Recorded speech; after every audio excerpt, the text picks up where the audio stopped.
Les 1001 jours. Pierre Billard vous présente aujourd'hui Isabelle Gans, Jean-Louis Calvet, Charles Charras et Vincent Ropion dans un concours de circonstances. C'est un texte de Robert Namias.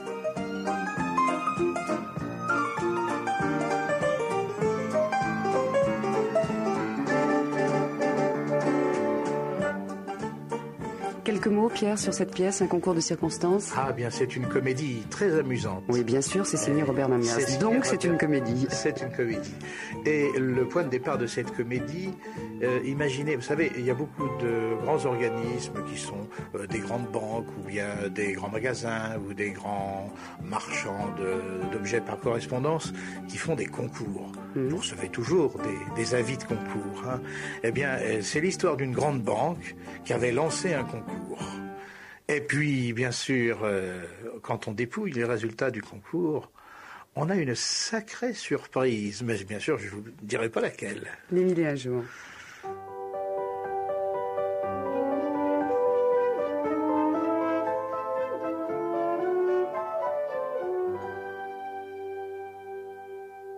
Vous êtes certaine de ce que vous me dites, mademoiselle Rollin?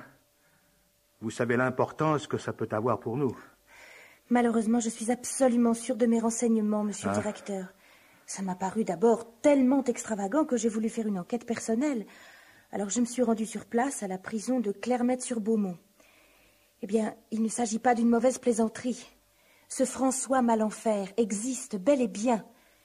Il a été condamné à 4 ans de prison pour escroquerie. Il doit d'ailleurs sortir dans quelques mois et il occupe la cellule 27. Alors ça, c'est la tuile. La tuile monumentale. Le gagnant de notre concours est un escroc. Ah, je vais avoir bonne mine, moi, devant le conseil d'administration. Il devrait y avoir des lois. Il y a des lois, monsieur le directeur, puisqu'il est en prison. Je veux dire des lois qui interdisent aux détenus de participer à ces sortes de jeux. Surtout quand ils sont organisés par une banque. Enfin, mademoiselle Rollin, de quoi avons-nous l'air? La BMA lance un concours pour améliorer son image de marque. Elle offre un séjour à Tahiti. Mais le gagnant, c'est un type qui se trouve en prison pour escroquerie. Et est-ce qu'il ne serait pas possible de l'annuler purement et simplement, quitte à le recommencer sous une autre forme? Mais non, c'est impossible. Il y a eu trop de battage. Et puis maintenant, c'est trop tard. Les résultats ont été proclamés en présence d'un huissier. Pour que ce soit plus légal. Plus légal. Mais je connais cet homme-là. Avec lui, pas moyen de frauder. Jamais il n'acceptera de truquer les résultats. On se court de ridicule. Il va peut-être refuser son prix, puisqu'il ne peut pas en profiter. Qu'il accepte ou qu'il refuse, le résultat est le même. Non, non, c'est une catastrophe. J'espère que vous n'avez rien dit de tout ça dans la maison. Oh, personne n'est au courant, monsieur le directeur. On ne connaît que le numéro gagnant. Bon, alors je ne vois qu'une chose à faire. Je vais y aller. Je vais essayer de parler avec ce Malenfer. Je vais y aller, je ne sais même pas ce que je vais bien pouvoir lui dire. Je suis certaine que vous trouverez, monsieur le directeur. Ah, ça, c'est qu'il nous tient, le bougre. Il doit se sentir fort. Pensez donc. Gagner le concours organisé par une banque alors qu'on est en prison, c'est presque un hold-up à distance. Ça prouve au moins que notre concours n'était pas truqué. Mais ça, c'est une piètre consolation. Bon, si on me demande, dites que je suis à la prison de Clermette. Monsieur le non, directeur. non, dites rien, ça vaut mieux. Je vais y aller. Au fait, croyez-vous qu'ils me laisseront entrer? Il faut certainement une autorisation. J'y avais pensé, monsieur le directeur. J'ai adressé une demande d'autorisation de visite au juge d'instruction. Et je l'ai reçue ce matin. La voici. En partant maintenant, vous arriverez juste à temps pour les heures de visite. Bonne chance, monsieur le directeur. Mais non, ne me parlez pas de chance, hein, ce n'est pas le moment.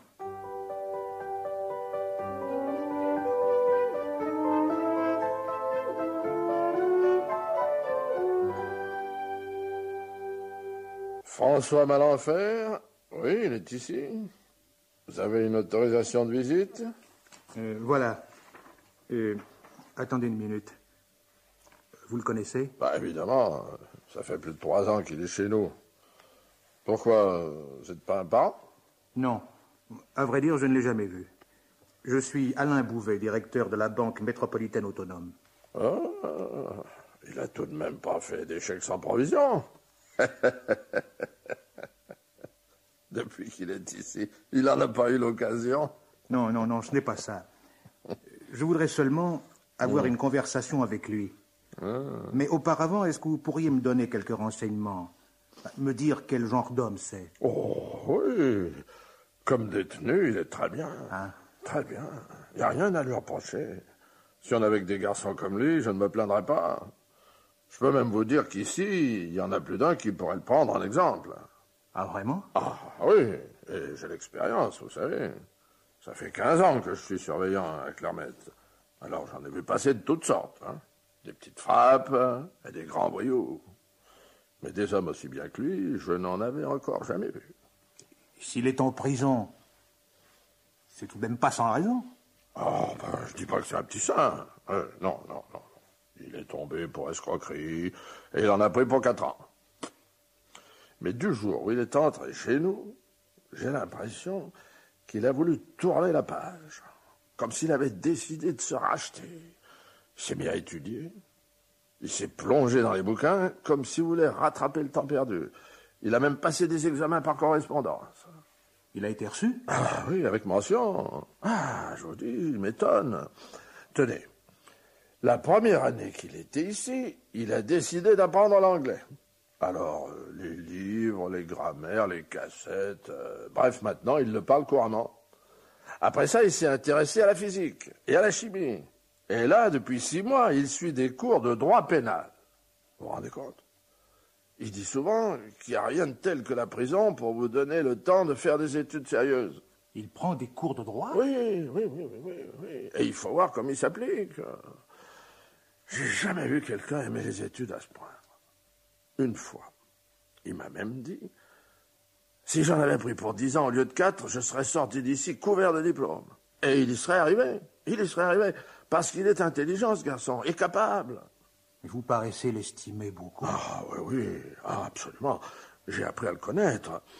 On parle de l'univers carcéral, de la promiscuité et tout le reste, bien sûr. Il y en a qui sortent de chez nous, pire qu'ils n'y sont entrés, révoltés, irrécupérables. Mais lui, c'est tout le contraire. Quand il sortira, ce sera quelqu'un de bien. Et puis, il aura à peine 30 ans, alors il pourra prendre un nouveau départ. Et il a de la famille? Non, personne. Au début de son incarcération, un ami venait le voir de temps en temps, puis il a dû se lasser, il n'est plus revenu. Vous êtes sa première visite depuis longtemps, ça va lui faire plaisir. Ah, ça certainement. Ah oui. Si vous bavardez un moment, vous allez vous rendre compte qu'on peut parler de tout avec lui. Tout l'intéresse. Chaque fois qu'on a un film ou une émission à la télé, par exemple, sur un grand sujet, il prend des notes. L'autre jour, il y avait un débat sur les placements bancaires, justement. À première vue, ça ne le concernait pas. Hein. Eh bien, ça l'a passionné. Il est curieux de tout. Alors, forcément, il est devenu très calé. Tenez, vous savez ce qu'il fait pour se distraire? Non. Eh bien, souvent, il participe à des jeux par correspondance. Oui. Il répond aux concours qu'il y a dans les journaux, ou sur les boîtes de jus de fruits, ou sur les pots de yaourt. Il faut découper un questionnaire, le remplir, et on peut gagner quelque chose. Oui, je connais le principe. Oui. Bon. Mais attention. Les questions qu'il pose ne sont pas toujours faciles. Ça porte sur des connaissances très précises. L'archéologie ou l'histoire romaine. Et puis, il y a des questions pièges. Eh bien, il connaît tout ça, lui, tout ça. Et quand il ne connaît pas, il emprunte des livres à la bibliothèque et il cherche jusqu'à ce qu'il ait trouvé. Si bien qu'il gagne très souvent. Pas plus tard que le mois dernier, il a gagné un service de table. Un service de table? Oui, une nappe brodée avec 12 serviettes. Je ne vois pas ce qu'il pourra en faire ici. Ce qu'il gagne, il ne garde pas. Il joue pour le plaisir. La plupart des cadeaux qu'il a reçus, il les a donnés aux uns et aux autres, aux détenus ou aux gardiens. Le canapé-lit pour 2 personnes, par exemple. Quoi? Il a gagné un canapé-lit? Ben oui, pourquoi pas. L'an dernier, eh bien, tout de suite, il m'a dit... Léon, si ça peut vous rendre service, je vous le donne. Ouais.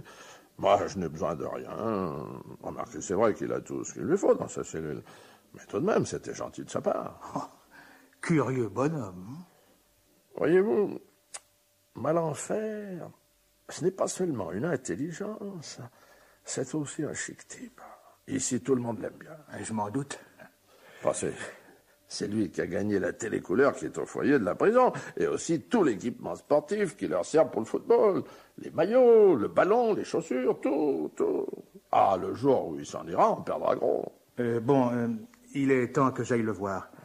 Où se trouve sa cellule? Mais je vais vous conduire. J'espère qu'on ne le dérangera pas parce qu'il est sûrement en train d'étudier. Enfin, suivez-moi, c'est par ici. Oui.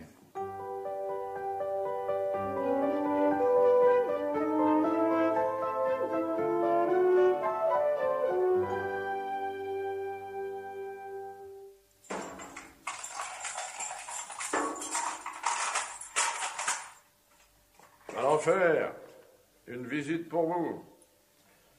Entrez, monsieur, quand vous aurez fini, vous n'aurez qu'à frapper à la porte, je viendrai.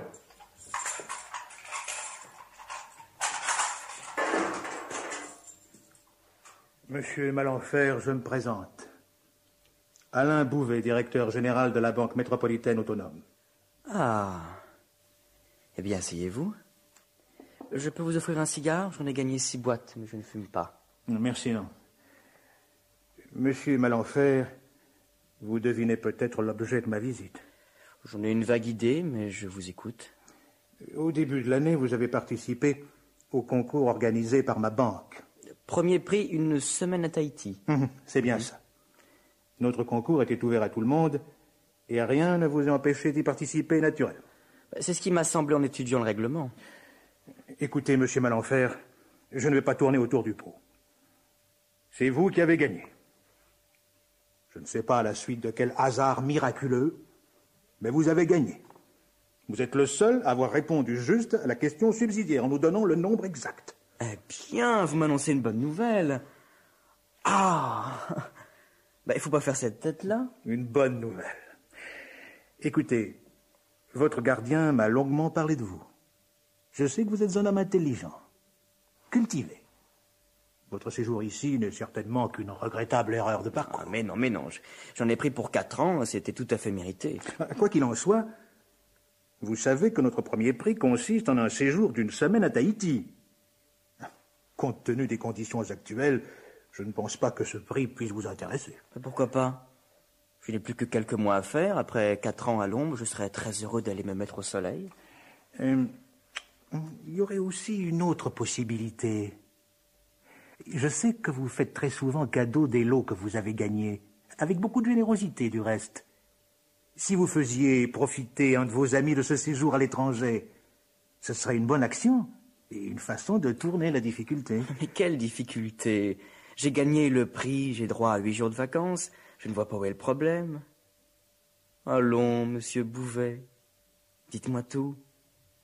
Vous êtes très embêté parce que votre gagnant est en prison, c'est ça?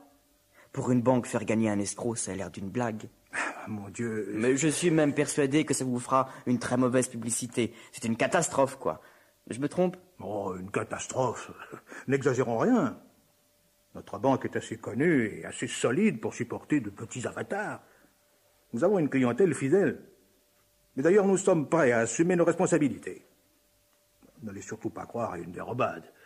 Mais il est bien évident que si on trouvait un arrangement, ce serait préférable, oui. Et pour quelle raison est-ce que je renoncerais à mon voyage? Pour vous faire plaisir? Oh, mais nous sommes prêts à apprécier votre geste. Je m'y engage solennellement. Si vous renoncez à votre prix, je vous ferai parvenir un cadeau d'un montant équivalent, et même supérieur. Tenez, un magnétoscope. Un beau magnétoscope. J'en ai déjà 2. Bon, écoutez, monsieur Bouvet, je vais être franc avec vous. Je savais que vous viendriez me voir.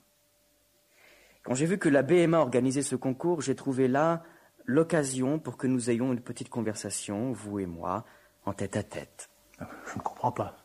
Allons, voyons, si je vous avais demandé de passer me voir ici, à Clermette, dans ma cellule, vous ne vous seriez certainement jamais dérangé. C'est vrai?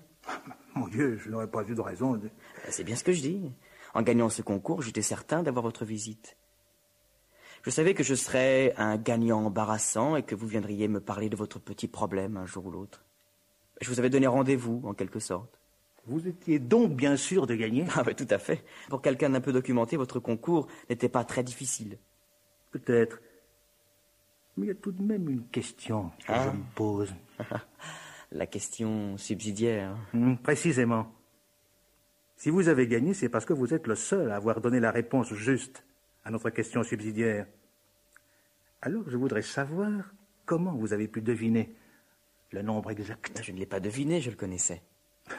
Allons donc. Il fallait donner le nombre de coffres individuels qui se trouvaient dans notre succursale de Marseille en 1981. C'était ça la question subsidiaire. Le nombre de coffres en 3 chiffres. Alors, ne venez pas me raconter d'histoire. Personne ne savait qu'en 81, nous avions 136 coffres. Personne n'en connaissait le nombre exact. À part moi et 2 employés. Mais ils n'ont pas pu vous renseigner. L'un est à la retraite complètement gâteux, et l'autre est décédé. De plus, cette salle des coffres a été entièrement démolie en 82.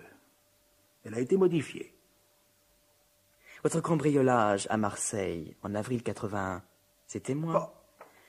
J'ai forcé la salle des coffres, sans difficulté du reste. Vous avez bien fait de la faire consolider. Et puis, j'ai fracturé 121 coffres exactement. Faute de temps, je n'ai pas pu ouvrir les 15 derniers.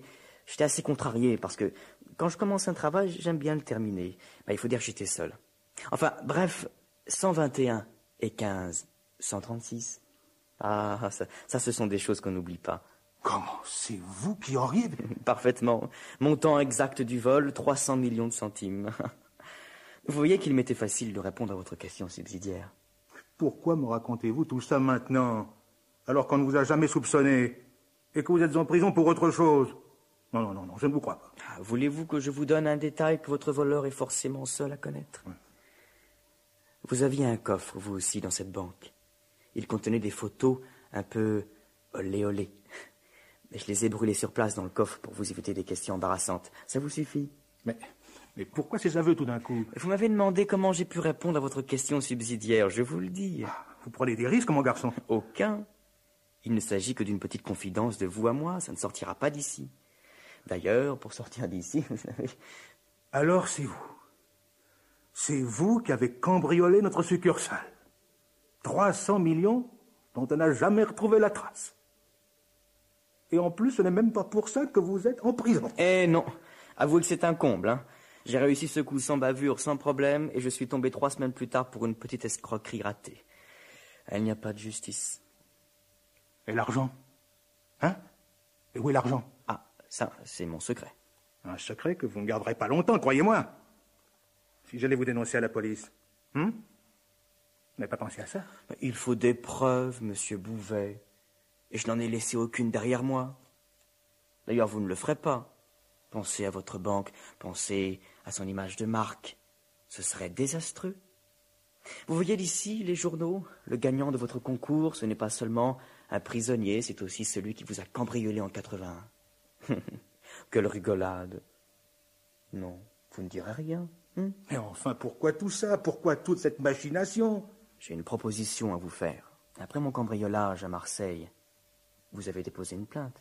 Ah bah oui, mais tout de même. Pour un vol de 300 millions de centimes, il me semble que c'était la moindre des choses. Je ne vous fais pas de reproches. Seulement, comme votre voleur n'a jamais été arrêté, votre plainte court toujours, elle aussi. Mais évidemment. Pourquoi? Eh bien, quand je sortirai d'ici, je serai certainement l'objet d'une petite surveillance, au moins pendant un certain temps. Peut-être même irez-vous raconter à la police tout ce que je viens de vous dire au sujet du cambriolage. Ce serait bête, mais vous le ferez peut-être. Ils me chercheront des histoires, et moi, j'aimerais bien vivre tranquille. Ça, il fallait y penser plus tôt. Oh, il y a un moment que j'y pense. Alors voilà ce que je vous propose. Vos 300 millions sont de côté, intacts. Je n'y ai pas touché, je n'ai pas eu le temps. Et alors? Alors, dès que je sors, je vous les rends. Et vous retirez votre plainte, donnant. Qu'est-ce que c'est que cette histoire? La vérité, je vous l'ai dit, je veux vivre tranquille, sans avoir tout le temps la police à mes trousses. Ici, en 4 ans, je suis devenu un autre homme, et cet homme-là aspire à une vie paisible. Vous rendriez l'argent? En totalité? En totalité. Si vous retirez votre plainte, évidemment. Voilà ce que j'avais à vous proposer. Vous voyez qu'il fallait que nous ayons une petite conversation. Alors ça... Mais qu'est-ce qui me prouve que vous tiendrez parole? Pourquoi vous aurais-je raconté tout ça? Puis maintenant, vous me tenez, monsieur Bouvet. Vous savez que c'est moi qui ai fait le coup. Bien entendu, si vous ne tenez pas parole, vous ne reverrez jamais votre argent. C'est la proposition la plus extravagante que j'ai jamais entendue. Un voleur qui veut rendre ce qu'il a volé. Mais alors pourquoi ce cambriolage? Pourquoi? Décidément, moi je ne comprends plus rien. Bon, c'est pas grave. Alors, votre réponse? Mon Dieu, telle que vous présentez la chose... Elle n'a pour vous que des avantages. Eh ben, c'est entendu. Nous réglerons les modalités à ma sortie. Attendez mon coup de fil. Alors, en somme, depuis le début, votre participation au concours, c'était uniquement pour aboutir à cette rencontre, à ce marché. Uniquement. Oh, décidément, la nature humaine me surprendra toujours. Je savais que vous n'étiez pas un homme banal, mais tout de même, à ce point-là. D'ailleurs, au fait, le problème du concours n'a pas été réglé. J'étais venu pour ça. Et nous n'en avons pas parlé. Ah, je ne veux pas vous mettre dans l'embarras. Si ça vous arrange, vous n'aurez qu'à dire que le gagnant a voulu rester anonyme. Oui. Oui, évidemment, c'est possible. Mais le prix, le séjour à Tahiti, les 2 billets d'avion, il faut bien les attribuer à quelqu'un. Eh ben, donnez-les à mon gardien. C'est un chic type. Et puis pour un gardien de prison, une semaine d'évasion, ça fait toujours plaisir.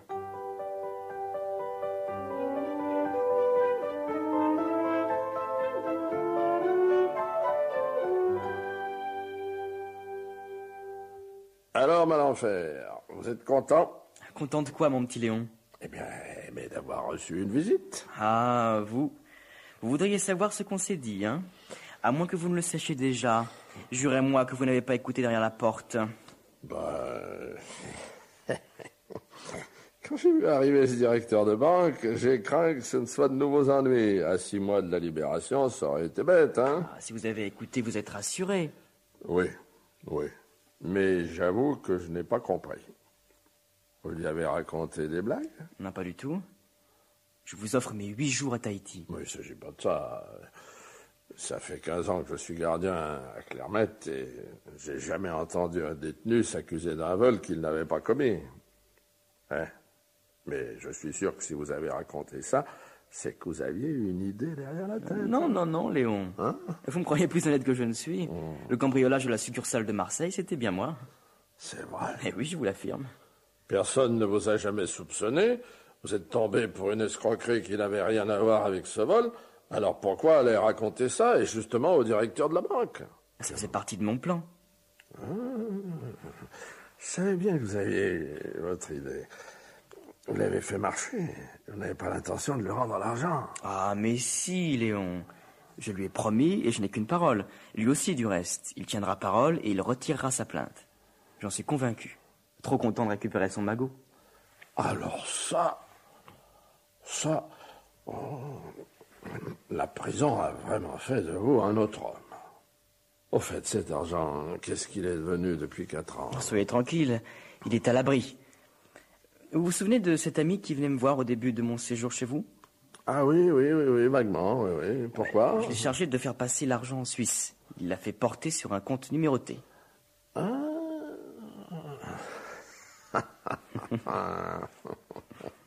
On a raison de parler de la fuite des capitaux. Oui. Alors, dès votre sortie, vous irez le récupérer et vous le rendrez au directeur de la banque. Exactement. Tiens. C'est bien, ça. C'est très bien. Très bien. Et j'espère que ça vous servira de leçon. Parce que pensez un peu à tous les risques que vous avez courus pour faire ce mauvais coup. Et finalement, c'était un coup pour rien, comme on dit. Pour rien, pas tout à fait. Mais comment ça? Voyons, mon petit Léon, réfléchissez. Je serais resté ici combien de temps, tout? Eh bien, 4 ans. C'est ça. Alors, 300 millions placés à 20% pendant 4 ans, ça fait combien? Faites le calcul. En sortant, je toucherai 240 millions d'intérêts. De l'argent bien à moi qui ne devra rien à personne. 240 millions, Léon. De quoi vivre tranquille et honnête.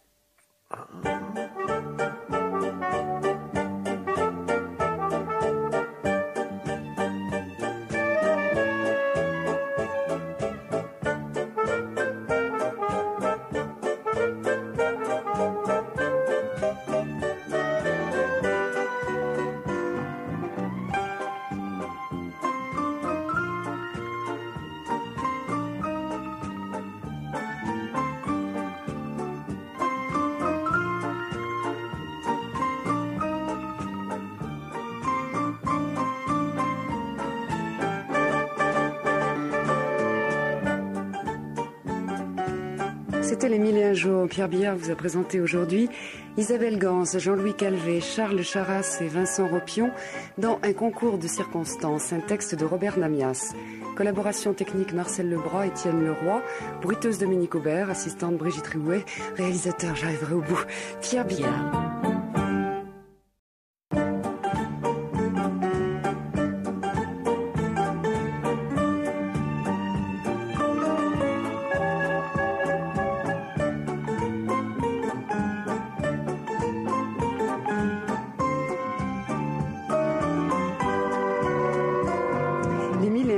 Pierre Billard vous présente aujourd'hui Bernard Ménez, Pauline Larieux, Michel Bonnet, Frédéric Cantrel et Didier Rousset dans Votez Thomas, un texte d'Arnaud Bédoué réalisé par Bernard Latour.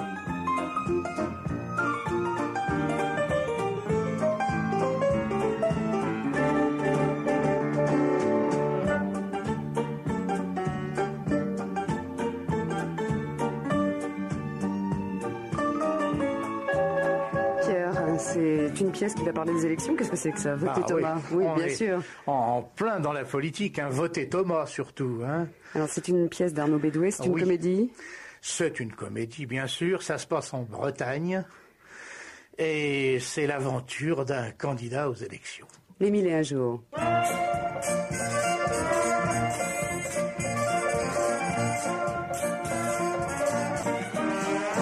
Bon, où? Non mais où? Au gymnase. Ouais, d'accord. Non et non. Moi je démissionne. Qu'est-ce qui se passe? On me demande d'inaugurer le gymnase du lycée et d'assister au débat des parents d'élèves. Non. Quand?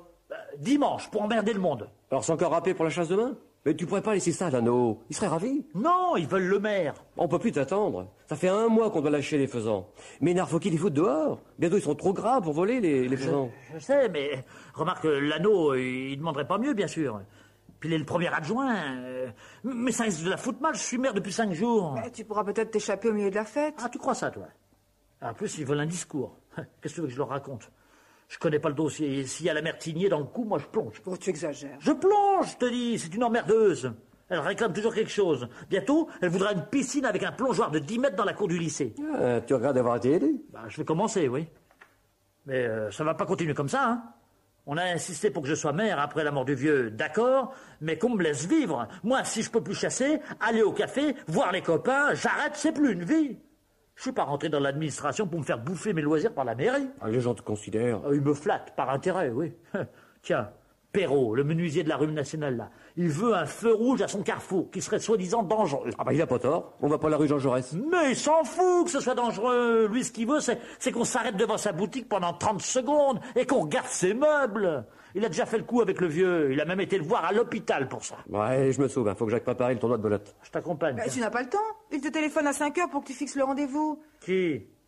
Les publicistes. Ah, merde, je les avais oubliés, ceux-là. Tiens, bon, j'ai compris. On prend notre pastis ici? Non, vraiment, je peux pas, là. Allez. Petit, alors. Hein. C'est qui, ces publicistes?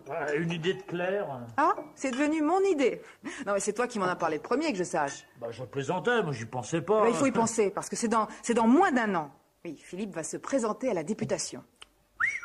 Oui, on va à Paris voir des spécialistes qui vont le prendre en main, l'initier à la politique. Tu trouves pas que c'est une bonne idée? Je trouve que c'est le début des emmerdements. Il s'en sort pas avec 8000 habitants. Ça promet avec une circonscription. Ah, tu penses comme moi. Sans compter qu'il y a un fossé entre les municipales et les législatives. Mais tu viens d'être élu avec 80% des suffrages. Tu plais aux gens, ça c'est sûr. Tu as toutes tes chances. J'ai été élu parce que tout le monde me connaît depuis que je suis petit. On me voit au café, à la chasse, je suis président du club des boules. Bon, le vieux m'aimait bien, c'était facile. La députation, c'est autre chose. On ne connaît pas l'électeur, faut aller le chercher, c'est un boulot. Et puis il faut un programme, au moins un minimum. Mais justement, ce sont des pros. Ils vont t'apprendre tout ça. Et ils viennent d'où, ces deux zouaves? De Paris. Où tu veux qu'elle soit allée les chercher? Ah, des parigots. Ah oui, j'allais pas les faire venir de Locminé, hein. Enfin, moi, je persiste à croire qu'être député, si on est bien dirigé, c'est pas plus dur qu'être maire d'ici. C'est mieux considéré. C'est ça. Et avec eux, ça fait pas un pli. Dans 1 an, je suis député. Non, mais tu rêves. Non, mais tu vois pas que c'est un piège à fric, que ça va nous coûter une fortune? L'héritage de papa me laisse largement de quoi payer ça. Puis si tu es député, cet argent te reviendra d'une façon ou d'une autre. Je suis trop jeune. Pas du tout. fou. Il y a plein de députés qui ont ton âge, regarde la télévision. Peut-être, mais ici on n'est pas en ville, c'est agricole. Les jeunes font peur. Mais c'est fini tout ça. Non, il faut avoir les dents longues. Et puis tu n'auras plus besoin de travailler à la perception. Ah, ça, c'est bien le seul intérêt. Je pourrais prendre un congé sans solde. Bon, ben, je vous laisse réveiller, hein. Je me sauve. Hein. On peut voir la belote ce soir? Je fais équipe avec Ménard. Hein. Ah bon? Bah t'es pas couché. Une fois par mois, c'est pas le diable. Quelle heure est-il? 5h10. Ils sont en retard, tes parigots. C'est pas sérieux, ça.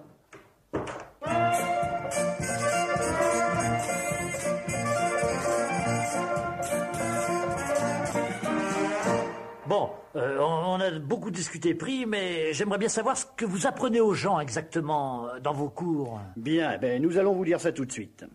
Sylvie et moi, nous partageons les tâches. Je m'occupe pour ma part de tout ce qui sert le message politique. Je lui donne les moyens d'être le mieux compris possible. Car il est bien vrai qu'un bon message ou une bonne idée mal délivrée perd 90% de son impact. Nous faisons également un travail sur la technique de la caméra, puisque maintenant tout passe par l'audiovisuel, il faut donc s'y préparer. Suivra un travail sur la diction, sur le comportement physique, sur l'image, le look du candidat, des notions de relations publiques. Ceci occupe généralement toutes les matinées du stage. Quant à Sylvie... Moi, je travaille sur les idées. J'ai une formation en Sciences Po ENA qui m'y prédispose. Alors, ça va l'air d'être compliqué, votre truc. Je veux pas de chichi comme on en voit à la télé et où on comprend rien. Moi, si j'ai quelque chose à dire, je leur dis et puis ça marche. J'entends bien, j'entends bien. Oui, et puis je veux pas qu'on me parle à ma place. Rassurez-vous, nous n'allons pas jusque-là. Dans votre cas, nous chercherons ensemble le discours le plus proche de votre personnalité. Bien entendu, après avoir ciblé votre électorat potentiel. Je comprends pas. Mais oui. Nous pourrions cerner les grandes revendications des gens qui habitent votre région et tenter d'y apporter des réponses. Voilà en gros le programme qui peut vous être proposé. Oui, attention, je veux rester au centre, on est bien d'accord. J'ai bien peur que le centre n'existe pas, cher monsieur. Toutes les idées étant reprises par les grands mouvements politiques du moment qui sont de gauche ou de droite, forcément vous serez coloré d'une façon ou d'une autre. Ah non, justement, je ne veux pas être coloré. J'ai été élu parce que j'étais au centre. Mon prédécesseur, qui vient de décéder, faisait pareil. Ça marche, il y a rien à changer. Apprendre, d'accord, travailler, d'accord, mais pas de gauche ni de droite. Il y a des bonnes choses des deux côtés. Il y en a aussi des mauvaises. Je veux pouvoir le dire. Nous pouvons travailler dans ce sens. Il vous reste des vacances à prendre? J'ai mes 5 semaines, ouais. Non, je vous demande ça parce que si vous optez pour la formule forfait dont nous vous avons parlé tout à l'heure, vous devrez bloquer 4 semaines d'affilée. Hein? Ah ben c'est indispensable pour un bon dégrossissage. Et mes vacances Il te restera une semaine. Oh, mieux vaut la garder juste avant l'élection pour s'y préparer totalement. Oh ben, elles vont être bien mes vacances. On n'ira pas au Pouliga? Mais vous verrez Paris à la meilleure saison. Oui, non, Paris, je connais déjà. Et toi, tu iras pas au sport d'hiver? Oh si, avec Marie-Hélène, t'inquiète pas. Ah bon? Non, ça me paraît la meilleure formule. Enfin, c'est celle qu'on emploie le plus souvent avec les fonctionnaires. On se sert également de vos nombreux ponts, de vos fêtes pour maintenir l'entraînement.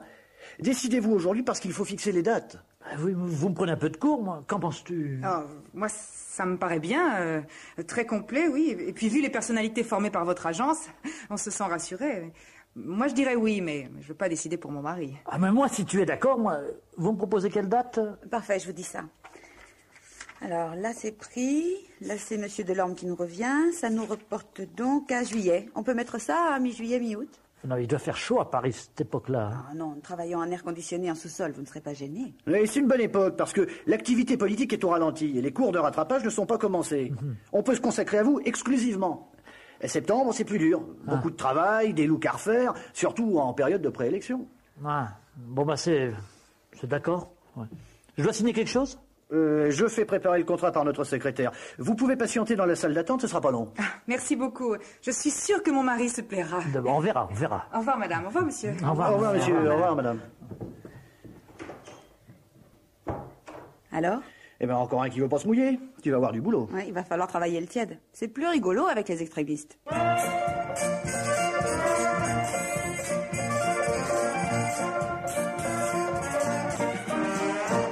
Mes chers amis, je conclurai ce discours en vous répétant que voter pour un député, cela doit dépasser l'éternel clivage ô combien réducteur droite-gauche. Voter, voter mes amis, voilà, c'est avant tout donner un mandat à un candidat. Un candidat qui pense d'abord à sa circonscription, ensuite à sa région, et toujours à ses électeurs, hein, et non pas à un candidat qui pense d'abord à son parti, ensuite à son parti, et toujours à son parti. Voter Thomas, c'est voter pour une Bretagne en marche, une Bretagne jeune, une Bretagne qui gagne. Tiens, ça rime, ça, c'est bon. Merci, mes amis, d'être venus m'écouter. Alors, Ouais. Quoi? Bon. C'était pas bien? Mais c'est bizarre. Il y a des choses que vous réussissiez bien hier, que vous retrouvez plus. Et puis alors d'autres nuls hier qui viennent bien aujourd'hui. Oui, alors il n'y a que la fin qui n'a pas changé. C'est toujours aussi plat, aussi triste, aussi peu enlevé. On croirait assister à un éloge funèbre. Mais forcément, moi, j'ai pas le public, là. Eh ben heureusement. Ils seraient déjà tous endormis. Mais une fin de discours, ça s'annonce. La voix doit se faire plus forte, plus ferme. On essaie de convaincre une dernière fois. Vos principales idées doivent leur rester gravées dans la tête. On fait monter la tension. Alors là, j'ai rien senti de tout ça. Mais c'est pas si facile, vous êtes drôle. Oui, mais je sais. Bon, alors, en résumé, vous lisez trop. Vous êtes agrippé à vos feuilles comme à un radeau. On dirait que vous allez couler. En plus, elles tremblent. Posez-les. Vous allez me donner le mal de mer. Et le débit, c'était mieux? Encore trop rapide. Vous avalez les trois quarts des mots. Donnez-leur le temps de comprendre, de s'habituer à votre voix, à vos gestes. Et puis alors, ne laissez pas tomber vos fins de phrase. Pour une Bretagne jeune, une Bretagne qui gagne. Non, c'est mortel. Laissez en suspens le sens. Pour une Bretagne jeune, pour une Bretagne qui gagne. On a envie de connaître la suite. Vous êtes sévère, hein? J'exagère un peu, mais on n'en est pas loin. Prenez des temps. Oui, non, mais là, ils vont croire que j'ai un trou. Pas du tout. Vous paraîtrez plus à l'aise. Ça vous donnera le temps de préparer la suite dans votre tête. Bon, allez, assez parlé, on recommence, et puis je vous arrête. Je repars de la coulisse? Oui, on fait l'arrivée dans la salle, la montée à la tribune et l'accroche de l'auditoire. Allez-y. Stop! Qu'est-ce que j'ai fait encore? Et les personnalités du premier rang, alors? Ah, oui, merde. Eh ben oui, eh ben voilà, vous oubliez le principal. On les a pas placées là, par hasard. C'est elles qui vous éliront. Ce sont elles qui, jour après jour, véhiculeront votre image, financeront la campagne. Alors, si vous passez comme ça sans les voir, vous foutez tout en l'air, mon vieux. Je dois les saluer? Bah évidemment qu'on les salue. D'accord. Bah, j'aime bien être distingué. Bon, allez, reprenez à l'entrée de la salle. Voilà. Bon, allez-y. Bien. Maintenant, le petit bonjour. Mais non, on sort pas les mains. La salle va se sentir exclue. Juste un petit signe de tête qui montre que vous appréciez leur présence, ça suffit. Voilà, attention à la marche. Voilà. Bon, alors, vous vérifiez la hauteur du micro. Ça paraît ridicule, mais beaucoup l'oublient. Et vous pouvez commencer. Mes chers amis, c'est une grande joie pour moi. Eh ben, on le dirait pas, hein, on voit pas votre visage. Oui, mais c'est parce que je lis, là. Pour dire mes chers amis, vous n'avez pas besoin de lire, vous devez la regarder à cet instant. Quand on dit bonjour à un ami, on le regarde. Allez, et puis c'est plus chaleureux que ça. Faites comme si ça s'adressait à chacun, mes chers amis. Mes chers amis. Encore. Mes chers amis. Bien, alors continuez. Et bougez moins les bras, on voit que ça. Ah, mais je vais être raide, là. C'est des histoires, ça. On peut très bien être droit et décontracté. Et on continue. Mes chers amis, c'est une grande joie pour moi de vous voir tous ici rassemblés dans ce gymnase où nos parents, nous-mêmes, nos enfants avons joué, réunis dans le même esprit de camaraderie et de solidarité. Aujourd'hui, cette solidarité, cette camaraderie...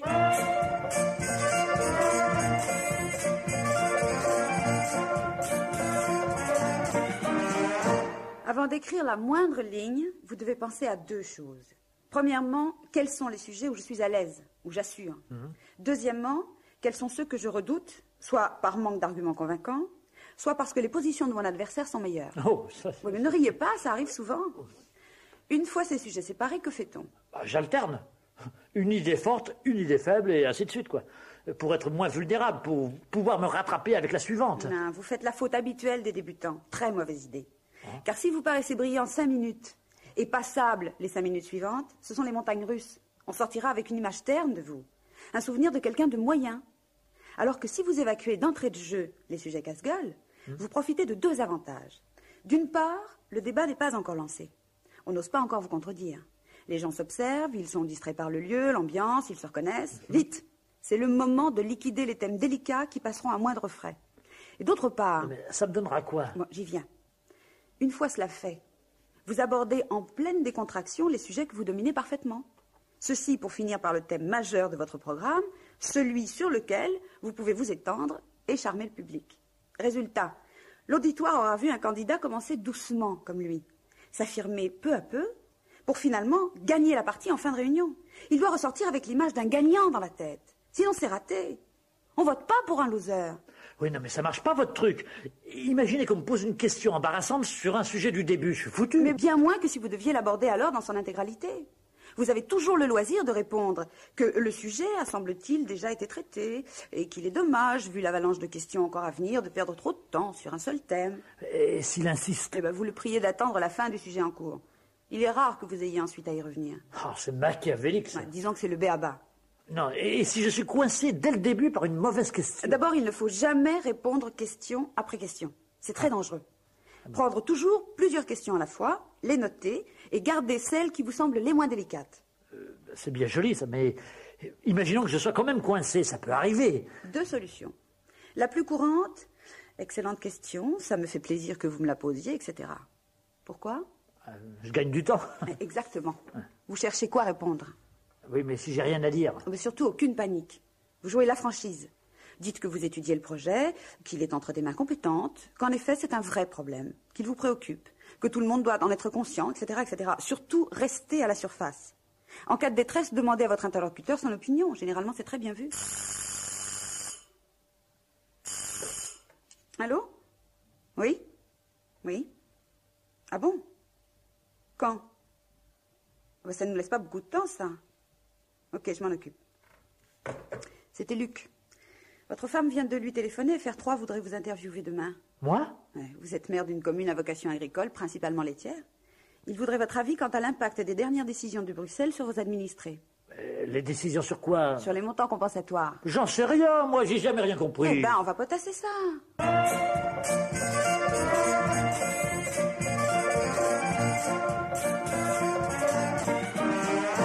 Cela doit dépasser l'éternel clivage gauche-droite.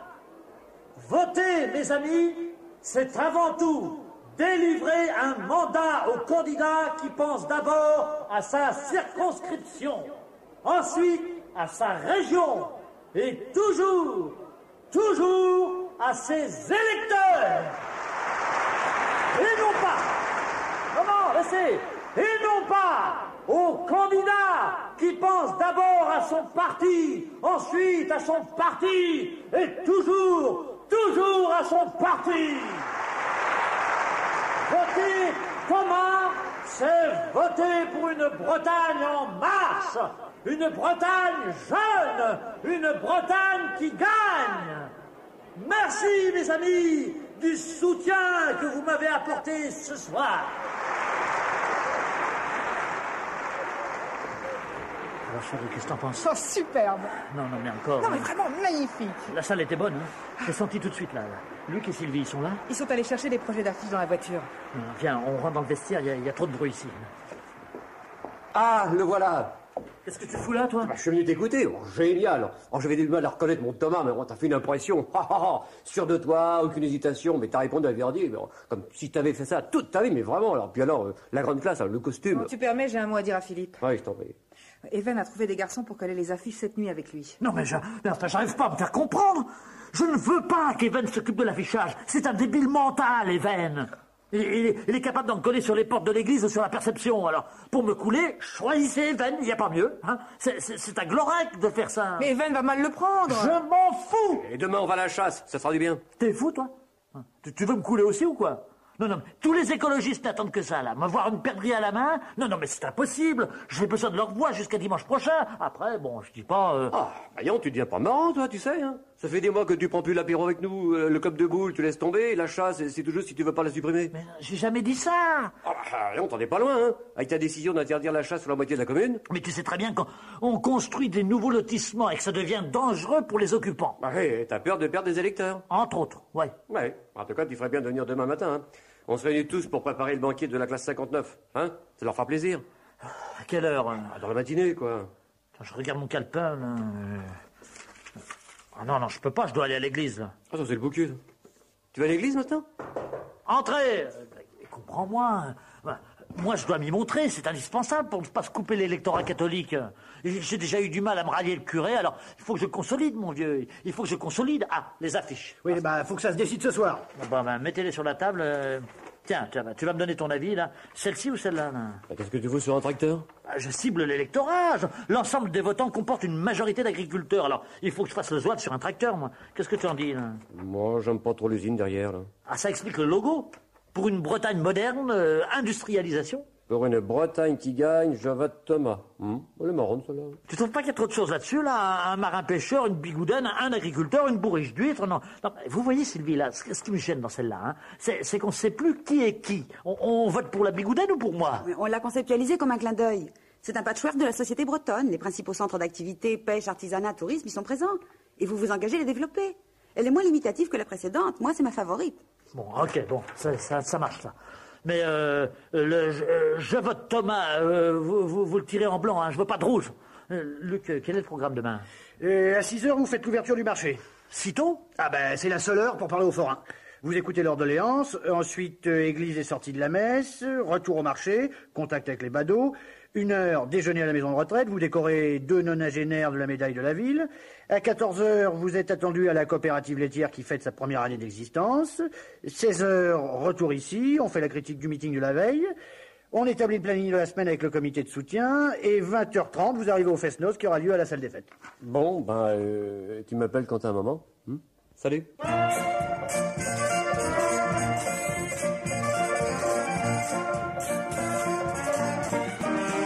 Fais pas cette tête-là, c'est pas un mauvais score. 15%, c'est pas si mal. Tu vas être plus tranquille. J'ai été saboté. Mais non, Philippe. Oh, je t'en prie. Hein. Quand Gouello était au café, vous l'écoutiez bouche bée. Il disait que des choses intéressantes, mais c'est pas pour ça qu'on a voté pour lui. Bon, il a quand même été élu sur des conneries. De la pure démagogie, c'est comme si je promettais que l'année prochaine, on pourrait chasser sur le square Balzac. N'importe quoi. Tu dis des bêtises. J'ai été saboté, et par mes amis en plus. On se méfie jamais assez, n'est-ce pas, Claire? Quoi? Moi? Mais qu'est-ce que j'ai fait? Ouais, le comité de soutien... Oui, quoi, le comité de soutien? Bon, j'ai eu le droit au plus ringard. Un demeuré, une secrétaire qui a arrêté de taper à la machine en 45, un responsable du service d'ordre qui se croyait à la Wehrmacht, des nuls, des nuisibles. Non, tu es injuste. Sans eux, tu en serais à 5%. Et en plus, ma femme ne croit plus en moi. Oh, mais Philippe... Non, mais tu m'as même dit que Gouello avait du charme. Écoute... Ben oui, Gouello, qui a quand même un physique immonde... Philippe, tu déconnes, hein. Ça te monte à la tête, les élections, hein. Redescends sur terre. T'es encore maire. Ça devrait te suffire. Eh ben non. Non, ça me suffit pas. Je vois plus loin, moi. Et là, je ferai confiance à personne. Je coordinerai tout moi-même. Et on verra, parce que les petites élections de députés, c'est de la gnognotte. Hein. C'est tout petit pour moi. Avec mon expérience, mon charisme et mon programme, moi, je remets ça dans 2 ans. Quoi, dans 2 ans? Quoi, dans 2 ans? Quoi? Mais qu'est-ce que tu veux que je te dise? Si tu sais pas ce qu'il y a dans 2 ans, alors là... Je ne vois que les présidentielles. Ah, tout de même. Un vieux reste d'instruction civique. Eh oui, les présidentielles. Ah, mais il est fou! Non, mais il blague? Non, je blague pas. J'ai besoin de 100 signatures, je m'y mets dès demain. Mais tu n'as aucune chance! Mais bien au contraire. J'ai toutes les chances. Je suis le premier à dire que la gauche et la droite, c'est fini. Je suis un novateur. Je fonde un parti. J'ai le nom. Le parti des régions. Pour bien me démarquer du centralisme politique, et j'entraîne derrière moi tous ceux qui croient d'abord à leur région, et il y en a. Complètement dingue. Mais oui, je suis dingue. Et tu sais ce que j'en fais du Morbihan? Une zone libre. Pas de taxes, rien. Liberté totale. La petite Corée. La Trinité-sur-Mer. En 2 ans, c'est Hong Kong. Carnac, les menhirs, sous-exploités. Je donne ça à des publicitaires, moi. Une bonne étude de marché, et en 1 an, on dépasse Lourdes et Lisieux. Et on fait ça dans toutes les régions de France. Ça va faire mal. Ça va faire très mal. Bon, maintenant, laissez-moi. Je dois revoir 2-3 petits points de politique étrangère. Allons, enfants de la patrie.